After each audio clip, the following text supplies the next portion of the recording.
Assalamualaikum warahmatullahi wabarakatuh. Shalom, salam sejahtera bagi kita semua.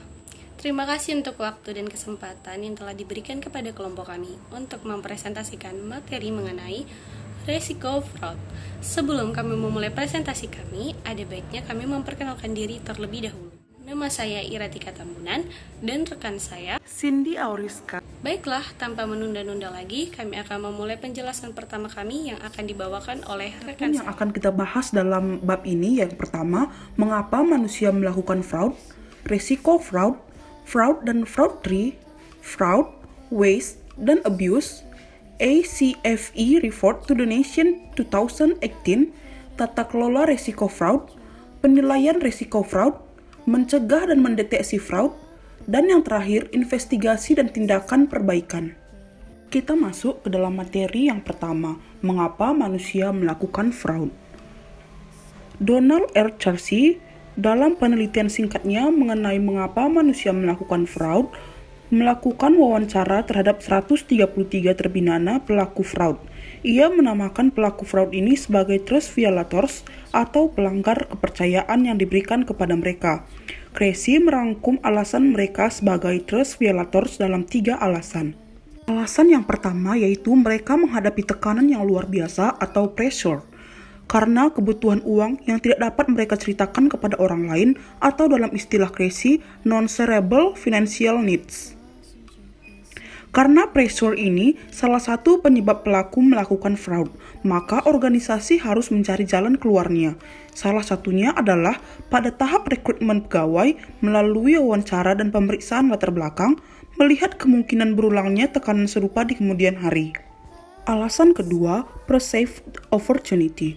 Ada peluang untuk melakukan fraud. Artinya, meskipun ada kebutuhan akan uang yang tidak dapat diceritakan pada orang lain, namun jika tidak ada peluang, fraud tidak dapat dilakukan.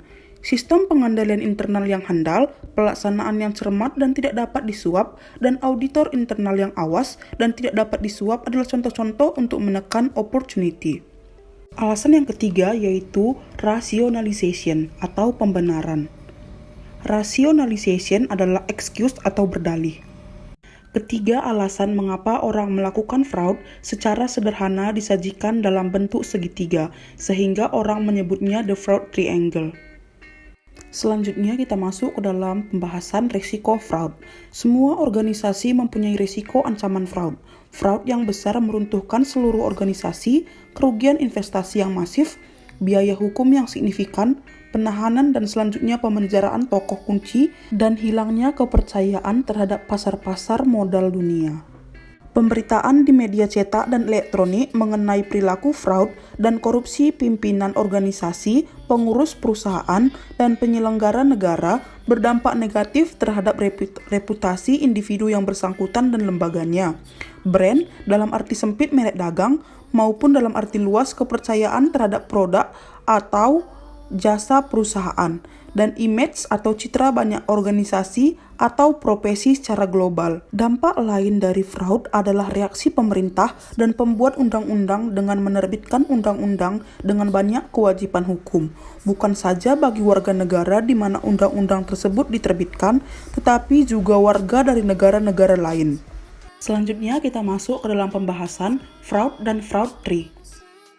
Fraud atau kecurangan merupakan suatu tindakan yang disengaja oleh satu individu atau lebih dalam manajemen atau pihak yang bertanggung jawab atas tata kelola, karyawan, dan pihak ketiga yang melibatkan penggunaan tipu muslihat untuk memperoleh satu keuntungan secara tidak adil. Selanjutnya saya akan membahas mengenai fraud tree. Ini adalah contoh atau sampel dari suatu perusahaan. Yang pertama, manipulasi laporan keuangan. Tidak melaporkan pendapatan sebagaimana seharusnya, seperti pendapatan fiktif, pengakuan pendapatan lebih awal, dan pengakuan pendapatan dan beban untuk kontrak yang belum dikerjakan. Yang kedua, beban. Menunda atau mempercepat pengakuan beban atau biaya. Yang ketiga, neraca. Tidak mencerminkan saldo dengan benar, termasuk akun cadangan, seperti penilaian aset dengan cara yang tidak benar dan klasifikasi aset keliru. Selanjutnya, pengungkapan yang disajikan lebih baik dari kenyataannya atau sama sekali dihilangkan dan tidak diungkapkan, seperti pengungkapan tentang utang-utang dan transaksi yang dicatat mundur. Selanjutnya, menyembunyikan aset yang dijarah, menyembunyikan penerimaan dan pengeluaran tanpa otorisasi, dan yang terakhir, menyembunyikan akuisisi. Cabang yang kedua yaitu penyalahgunaan. Yang pertama, pencurian uang tunai seperti manipulasi on register penjualan, skimming, prosedur penagihan, dan lain sebagainya. Yang kedua, pengeluaran palsu seperti check tampering, billing scams, pengembalian uang yang dipalsukan. Yang ketiga, fraud gaji seperti pegawai fiktif, manipulasi lembur, dan komisi palsu. Yang keempat, pengembalian biaya seperti pelaporan pengembalian fiktif, biaya fiktif, multiple reimbursement. Yang kelima, pinjaman, seperti pinjaman fiktif, informasi kreditur tidak benar. Selanjutnya, real estate, yaitu nilai apresial, fraudulent appraisal. Yang terakhir, transfer uang seperti ATM dan forget authorization. Cabang yang ketiga yaitu korupsi, seperti suap dan gratifikasi terhadap perusahaan, perorangan, atau pejabat. Yang kedua, penggelapan, accounting entries yang dipalsukan, pencurian harta fisik, dan pembayaran tunai yang tidak dicatat. Yang ketiga, suap, kickbacks, dan gratifikasi seperti bid rigging, kickbacks. Selanjutnya, FCPA violations, ketentuan yang melarang suap dan memalsukan pembukuan. Selanjutnya, money laundering, yaitu pencucian uang. Dan yang terakhir, aiding and abetting fraud by other parties, yaitu bersekongkol. Selanjutnya kita masuk ke dalam pembahasan fraud, waste, dan abuse, yang disingkat FWA. Fraud adalah penipuan untuk keuntungan berupa uang atau keuntungan pribadi. Fraud termasuk pemutarbalikan fakta, membuat keterangan palsu, dan menyembunyikan informasi. Waste adalah pengeluaran secara sembarangan atau tidak dipikirkan terlebih dahulu. Salah urus atau penghamburan sumber daya yang merugikan atau berpotensi merugikan pemerintah. Waste juga berupa pengeluaran biaya yang tidak perlu yang disebabkan oleh praktik-praktik, sistem atau pengendalian yang tidak efisien dan tidak efektif. Abuse adalah pemakaian yang berlebihan atau tidak tepat guna atau menggunakan sesuatu dengan cara yang bertentangan secara alami atau melawan hukum untuk tujuan yang dimaksud. Abuse dapat terjadi dalam urusan-urusan keuangan maupun non-keuangan. Materi selanjutnya akan dijelaskan oleh rekan saya, Iratika Tambunan. Terima kasih untuk rekan saya atas penjelasannya. Selanjutnya kita akan membahas materi mengenai ACVA Report to the Nations 2018. Association of Certified Fraud Examiners atau ACVA adalah asosiasi global dari para pemeriksa fraud. Organisasi ini merupakan organisasi anti-fraud terbesar yang ada di dunia yang menyediakan pendidikan dan pelatihan anti-fraud. ACVA berkedudukan di Austin, Texas, dan Amerika Serikat. ACVA juga mempunyai perwakilan di negara Indonesia. ACVA menerbitkan survei global yang dilakukan secara berkala. Berikut adalah beberapa rangkuman dari pokok-pokok temuan dalam laporan global ACVA pada tahun 2018. Yang pertama adalah survei yang dilakukan pada 2.690 kasus dari 125 negara yang meliputi 23 jenis industri. Kerugian total dari fraud dalam kasus ini berjumlah lebih dari 7 miliar. Yang kedua, ada secara global korupsi adalah bentuk occupational fraud yang paling sering dilakukan. Penjaraan aset juga umum terjadi, namun kerugiannya paling kecil di antara ketiga jenis fraud. Yang selanjutnya adalah manipulasi laporan keuangan adalah jenis fraud yang paling jarang dilakukan, namun jumlah kerugian yang dibuat melebihi kerugian yang terjadi akibat korupsi dan penjaraan aset. Selanjutnya adalah kelemahan dalam pengendalian internal merupakan penyebab utama terjadi fraud, yakni hampir mencapai separuh dari seluruh kasus fraud. Fraud yang dilakukan pemilik perusahaan termasuk yang paling jarang terjadi hanya 10%, namun kerugian rata-rata mencapai $850.000. Selanjutnya ada kerugian akibat fraud yang dilakukan pria jauh lebih besar dari kerugian yang dilakukan oleh wanita. Kerugian rata-rata jika fraud dilakukan berjamaah lewat persekongkolan berjumlah $339.000. Sebagian besar pelaku fraud menunjukkan setidaknya satu behavioral red flag akan melakukan fraud yang ditunjukkan oleh perilakunya, misalnya hidup foya-foya di luar batas kemampuannya. Selanjutnya adalah penanganan fraud oleh fungsi audit internal.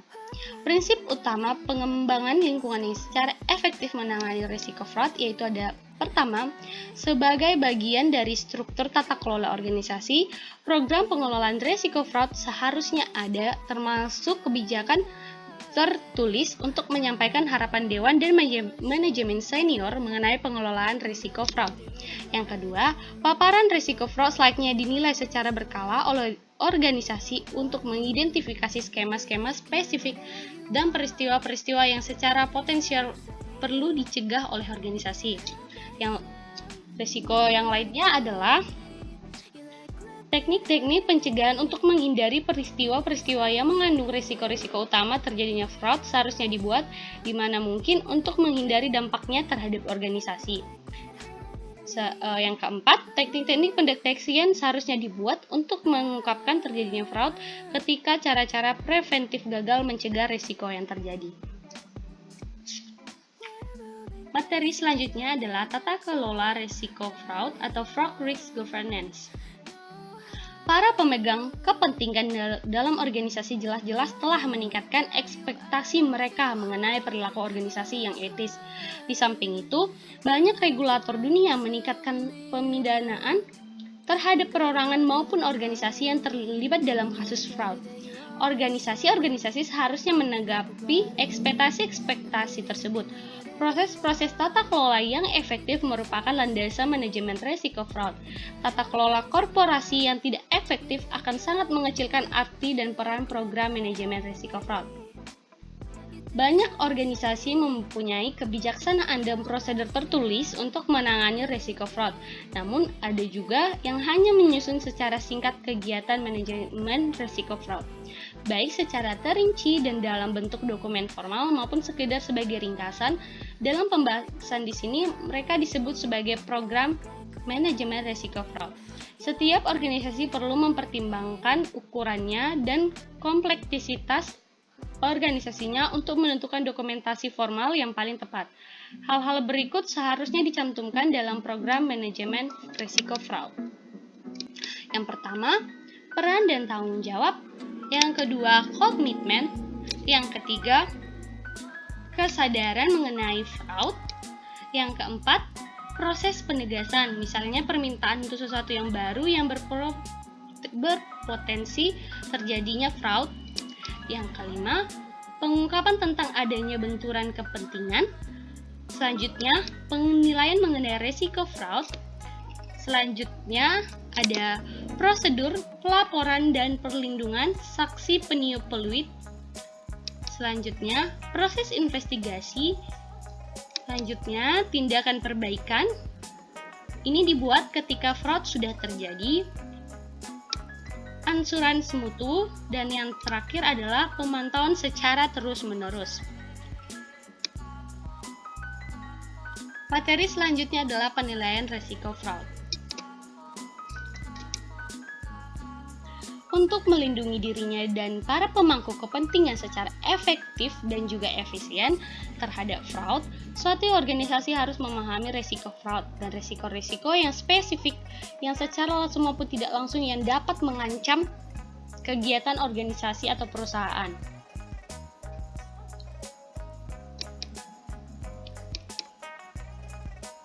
Hal-hal yang dapat kita lakukan untuk melakukan penilaian risiko fraud yang pertama adalah identifikasi risiko fraud dapat berupa pengumpulan informasi eksternal seperti dari lembaga-lembaga pengatur, misalnya pengatur pasar modal, yang Yang kedua, sumber-sumber profesi tertentu seperti asosiasi hukum, akuntan, dan lingkungan hidup. Yang ketiga, kelompok-kelompok yang menyiapkan petunjuk seperti King Report atau COSO. Dan yang terakhir adalah organisasi-organisasi profesi seperti ACVA yang sebelumnya telah kita jelaskan, EFIC, dan lain sebagainya. Yang kedua adalah sumber-sumber internal untuk mengidentifikasi risiko-risiko fraud yang meliputi adalah melakukan wawancara dan tukar pikiran dengan karyawan yang mewakili berbagai kegiatan dalam organisasi. Ini dilakukan untuk mengetahui tindakan-tindakan yang dilakukan dalam perusahaan apakah sudah sesuai prosedur atau tidak. Yang kedua adalah menelaah keluhan dan atau masukan dari whistleblower atau saksi peniup peluit. Dan yang terakhir adalah prosedur-prosedur analitikal. Proses identifikasi risiko fraud yang efektif meliputi penilaian atau asesmen terhadap incentives, pressures, dan opportunities. Ini dapat secara singkat ini bisa kita lihat pada fraud triangle atau segitiga fraud yang telah dijelaskan oleh rekan saya. Materi yang selanjutnya adalah mencegah dan mendeteksi fraud. Mencegah dan mendeteksi fraud saling berkaitan namun berbeda konsep. Pencegahan meliputi prosedur, pelatihan, dan komunikasi yang berupaya untuk menghentikan terjadinya fraud. Sedangkan pendeteksian memusatkan kegiatan-kegiatan dan teknik-teknik yang secara tepat untuk mengetahui apakah fraud sudah terjadi atau sedang berlangsung.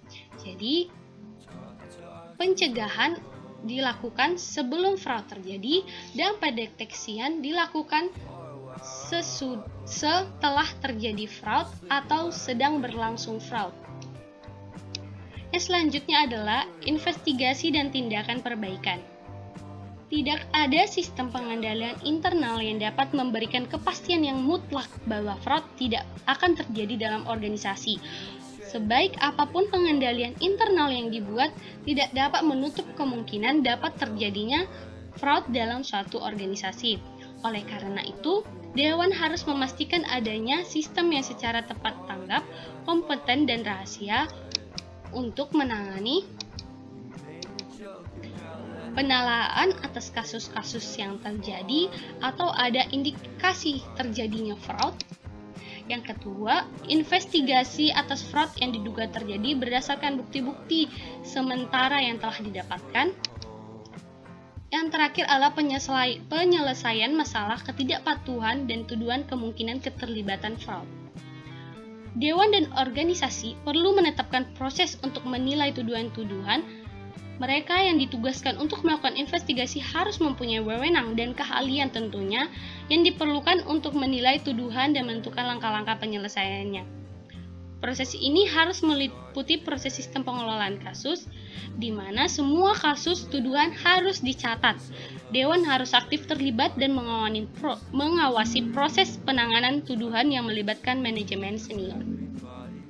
Jika tindakan tertentu diperlukan sebelum investigasi diselesaikan, penyimpanan bukti, menjaga kerahasiaan, atau mencegah kerugian lebih lanjut, mereka yang bertanggung jawab untuk hal-hal tersebut harus memastikan adanya pengamanan yang cukup. Jika akses terhadap informasi dalam komputer diperlukan, gunakan para spesialis yang terlatih untuk itu untuk menjaga keutuhan file di dalam komputer. Sekianlah hasil presentasi kami mengenai risiko fraud. Jika pada audiens memiliki pertanyaan, kritik, dan saran yang membangun, kami sangat menerimanya. Cuci tangan sampai bersih, cukup sekian dan terima kasih.